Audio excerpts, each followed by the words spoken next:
ऐकू the great प्रकाश घाटपांडे उर्फ पकोबा. प्रकाश नारायणराव घाटपांडे उर्फ पकोबा घराबाहेर पडला की त्याची विनोदबुद्धी अगदी वायुवेगाने चालायची. घरात गेला की हा पकोबा अगदी बिल्ली होऊन जायचा. शक्यतोवर अतिशय मोजके बोलणे, हो किंवा नाही मध्ये उत्तर देणे असा सावध पवित्रा तो घ्यायचा.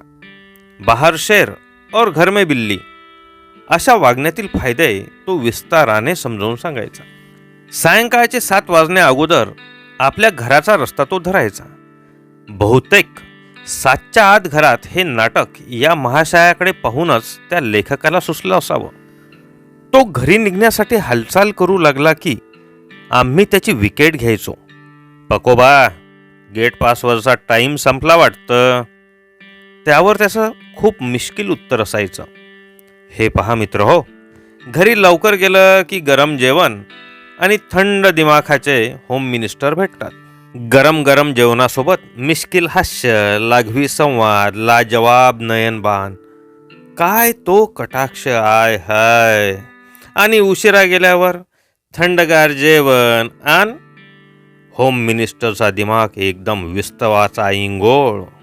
फार थोडक्यात सुखी संसाराची रहस्य सांगून जायचा आमचा पक्या. पण त्या महान तत्ववेत्यावर आम्हा पामरांचा विश्वास बसेल तेव्हा ना. आम्ही फक्त मनोरंजनापुरता त्याचा उपयोग करून घ्यायचो. तो निघून गेल्यावर तो जोरुका गुलाम सर्वांच्या टवाळकीचा विषय व्हायचा.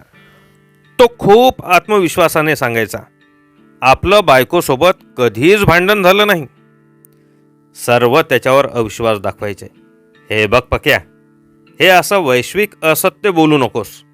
जे जगात कधी घडलेच नाही ते तुझ्याच बाबतीत कसे काय शक्य आहे.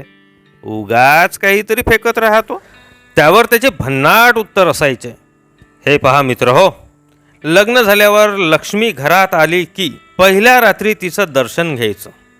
अगदी निसंकोचपणे साष्टांग दंडवत घालायचा आणि म्हणायचं, बाई तू म्हणशील तसं, मी कधी एका शब्दानंही तुला विरोध करणार नाही.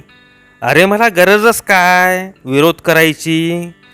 तू जर पश्चिमेकडे बोट दाखवून म्हणाली ही पूर्व दिशा, तर मी लगेच म्हणतो, अरे हो, काल मी तिकडूनच सूर्य निघताना पाहिला होता. ती म्हणाली, रेडा गाभण आहे. मी लगेच म्हणतो, हो, त्याला 13वा महिना लागला.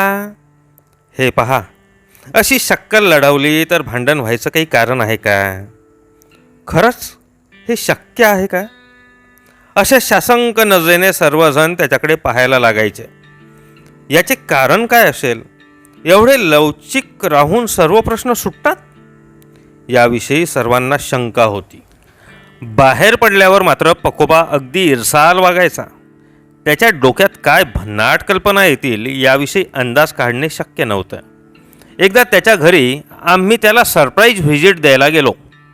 जवळपास तासभर गप्पा मारत बसलो. तेवढ्या वेळात चहा तर सोडा, आमच्यासमोर साधं पाणीही आलं नाही. तेव्हा मी सहज बोलून गेलो, पकोबा, तुझ्याकडे पाणी आखाती प्रदेशातून येते का?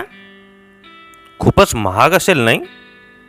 त्या प्रश्नावर त्याने फक्त मिश्किल हास्य केले. ते हास्य त्याच्या चेहऱ्यावर चमकले.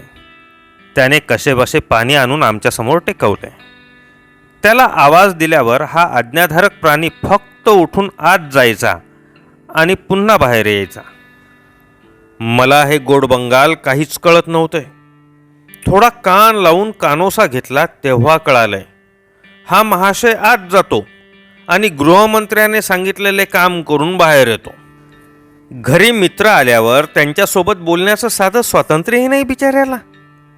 शेवटी आम्ही बाहेरून गेलेल्या मित्रांनी आपसात किती बोलावं. शेवटी आम्ही उठून बाहेर आलो. तसा पकोबा आम्हाला पोहोचवण्यासाठी बाहेर आला. आता याला बाहेर येण्यासाठी कशी काय संधी मिळाली, हा प्रश्न आमच्यापैकी रमशाने उपस्थित केला. त्यावर पक्या म्हणाला, अरे काही माणुसकी धर्म आहे का नाही? यावर बबन्या लगेच म्हणाला, अरे इतका वेळ आम्ही आपल्या दरबारी बसलो होतो, राजे प्रकाशजी घाटपांडे, तेव्हा कुठे गेली होती आपली माणुसकी? यावर एकच हशा पिकला. आता यावर आणखी एक सुपर सिक्स मारण्याची माझी तीव्र इच्छा झाली. मी म्हणालो, एक मिनिट ऐका, हा गेट नीट लावण्यासाठी आलेला आहे. जाता जाता आपण यांचे जोडे चपला घेऊन गेलो तर काय करायचे, हा प्रश्न आपले राजे पकोबा यांच्या मनात नक्कीच आला असेल. आणि तो इथपर्यंत कोणाच्या आदेशावरून आला असेल हे सांगण्याची आवश्यकता आहे का? माझ्यासोबत असलेल्या आणखी तिघांनी नाही असा जोरात स्लोगन दिला. त्यानंतर आणखीनच जोरात एकच हशा पिकला. त्यावर कडी करण्यासाठी पकोबा बिलकुल संकोच न बाळगता म्हणाला, अगदी 101% बरोबर. एवढं करेक्ट कसं काय ओळखलं रे तुम्ही? तुम्हाला मी त्यातली गंमत सांगतो. आमच्या पिताश्रींच्या डोक्यावर केस नव्हते, कारण ते बायकोचं ऐकूनच सर्व निर्णय घेत होते. माझ्या डोक्यावर केस नाहीत, कारण मी तेच करतो.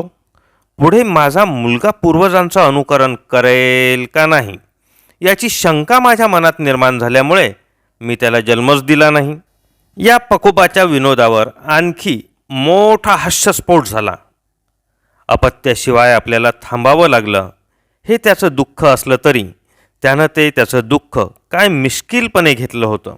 चेहऱ्यावर कोणतीही दुःखाची छटा न येऊ देता. त्यामुळं त्या पातळीवर जाऊन आम्ही त्याची विकेट का घेतली त्याचा पश्चाताप आम्हालाच झाला. यार पकोबा, सॉरी, असं बोलून आम्ही आमच्या घराच्या दिशेने निघालो. अपराधीपणाची भावना मात्र आमच्या मनात घर करून होती. आमचे राजे प्रकाशराव घाटपांडे उर्फ पकोबा, त्यांच्या घरी बिल्लीहून राहत असले तरी आम्हाला ते जीव की प्राण होते. ते एक दिवसही आमच्यासोबत नसले की आम्ही सर्व कासावीस व्हायचो. आमच्या मित्रपरिवारातील रमेश ओझे उर्फ रमशा त्याला डिवसण्यासाठी एकदा मुद्दाम म्हणाला, साल्या पक्या, आमच्या बहिणीचा एक शब्द खाली पडू देत नाही. तिच्यासमोर नुसता बैलासारखा राबत असतो. बैलात आणि तुझ्यात किती अंतर आहे रे? त्यावर आपल्या चेहऱ्यावर रागाचा कोणताही भाव न येऊ देता तो म्हणाला, रमेशराव, आपण आहात तिथेच उभे राहा. लगेच त्याने आपल्या हाताने अंतर मोजायला सुरुवात केली आणि म्हणाला, 4 हात. आम्ही सर्वच हसायला लागलो. त्यानंतर तो म्हणाला, दुर्जनापासून 4 हात दूर राहावे, पण बैलाच्या जवळ जायला काहीच हरकत नाही. याचे कारण बैल आपला मित्र आहे. असं म्हणून त्याने रमशाच्या पाठीवर थाप मारली. परत एक हास्यलाट उसळली. त्यानंतर पुढे तो म्हणाला, रमेशराव, तुमचे आडनाव ओझे का आहे हे तुम्हाला माहीत आहे का? रमशा म्हणाला, नाही. पक्या म्हणाला, मग ऐक, मला एकदा तुझे वडील म्हणजे माझे काका म्हणाले होते. आमचे पूर्वज बैलासारखं ओझे वाहू काम करत होते. त्यामुळं भाटांनी आमचं आडनाव ठेवलं ओझे, असा खुलासा त्यांनी माझ्याजवळ केला होता. त्यामुळं माझ्या बांधवा, बैलाला कमी लेखू नको. तो तर आपला भाऊबंध, नातेवाईक आणि सगळा सोयरा. त्यामुळं त्याचं सुख ते आपलं सुख, त्याला कमी लेखू नको रमेश बाळा. आता मात्र रमशा एकदम गार होऊन त्याची अक्षरशः जागीच गारगोटी झाली होती. आमचा परममित्र बबनराव बिबेवाडीकर उर्फ बबन्याच्या गावी आम्ही एकदा गेलो होतो. खेडेगावी गेल्यावर जरा शेतात जाऊन नैसर्गिक आनंद घेण्याची तीव्र इच्छा निर्माण झाली. बबन्याच्या शेतातील विहिरीला काठोकाठ पाणी होतं. त्यामुळे पोहण्याची इच्छा सर्वांनाच झाली. बबन्या म्हणाला, या विहिरीच्या पाण्याचं एक वैशिष्ट्य आहे. बुडी मारून वर आल्यावर माकड हा शब्द म्हणताच येत नाही. आमचे पकोबा म्हणाले, हे कसं काय शक्य आहे? त्यावर बबन्याचं उत्तर तयारच होते, हीच तर या पाण्याची जादू आहे. ज्याला शंका असेल त्यांनी खात्री करून घ्यावी. आमचे पकोबा कपडे काढून उडी मारायला तयार झाले. तो खोल पाण्यात गेल्यावर बबन्या म्हणाला, तुझा बाप कोण? ठरल्याप्रमाणे पकोबा पाण्याच्या बाहेर आल्यावर म्हणाला, माकड. या प्रसंगाने उपस्थितांना हास्य मेजवानी दिल्याचा आनंद बबन्याच्या चेहऱ्यावर झळकला. बबन्या लगेच म्हणाला, तू माकड शब्द कसा तरी म्हणू शकला, पण डुक्कर हा शब्द अजिबातच म्हणता येत नाही. वाटल्यास खात्री करून घे. त्यावर पक्याची आव्हान स्वीकारण्याची तयारी होतीच. तो म्हणाला, माकड शब्द म्हणता येतो म्हणजे डुक्कर म्हणता आलाच पाहिजे. लगेच खात्री करून घेण्यासाठी त्याने उडी मारली. तो पाण्यात गेल्यावर बबन्या पुन्हा ओरडला, तुझा बाप कोण? ठरल्याप्रमाणे पक्या बाहेर आल्यावर म्हणाला, डुक्कर. परत हाशा पिकला. पकोबा बाहेर आल्यावर बबन्याला हसून म्हणाला, बोल माझ्या प्रिय बांधवा. या विनोदावर आम्ही खूप मनमुराद हसलो. पकोबा म्हणाला, मी पाण्यात बुडी मारल्यावर तू काय म्हणाला हे मला माहीत आहे. बबन्या लगेच वरमला आणि म्हणाला, मी कुठे काय म्हणालो? तो म्हणाला, बबनराव, आचार्य अत्रेंचं कर्रेचं पाणी मी फार पूर्वीच वाचले आहे. सासवडला आलेल्या नव्या पाहुण्याची ते आणि त्यांचे मित्र कशी गंमत करत होते ते मला माहीत होते. पण माझी फसवणूक केल्याचा आनंद तुम्हाला मिळावा आणि तुमचं भरपूर मनोरंजन व्हावं हाच माझा हेतू होता.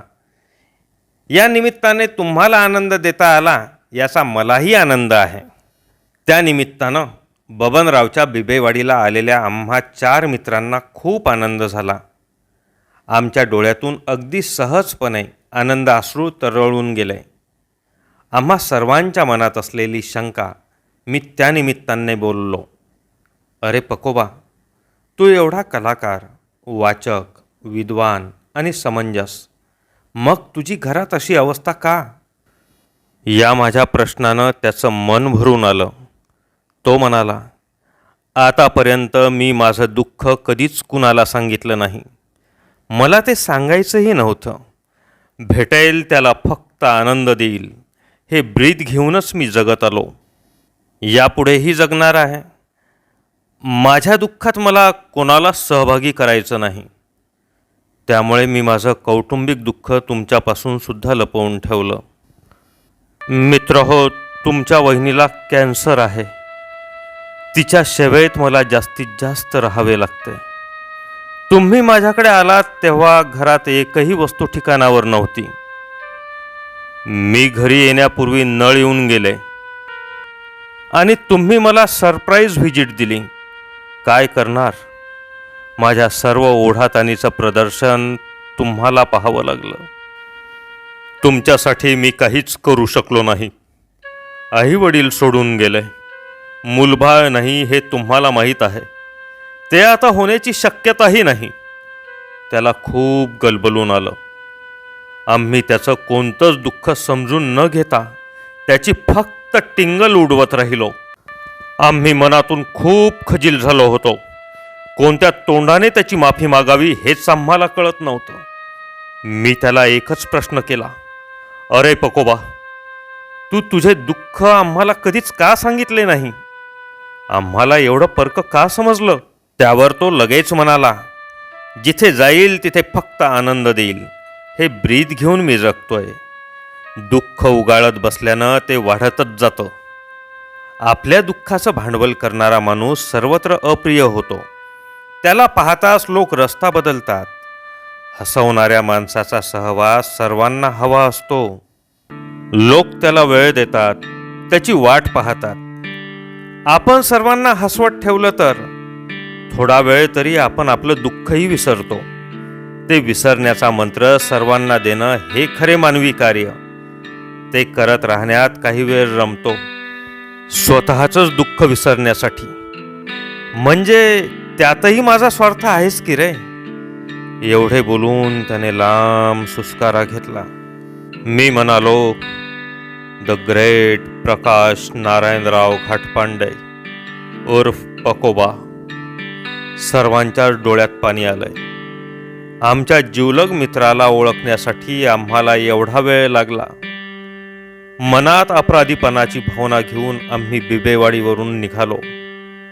तो प्रसंग आम्हाला खूप काही देऊन गेला हे मात्र निश्चित. धन्यवाद.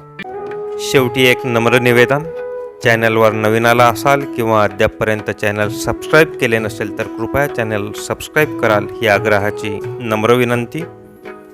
धन्यवाद.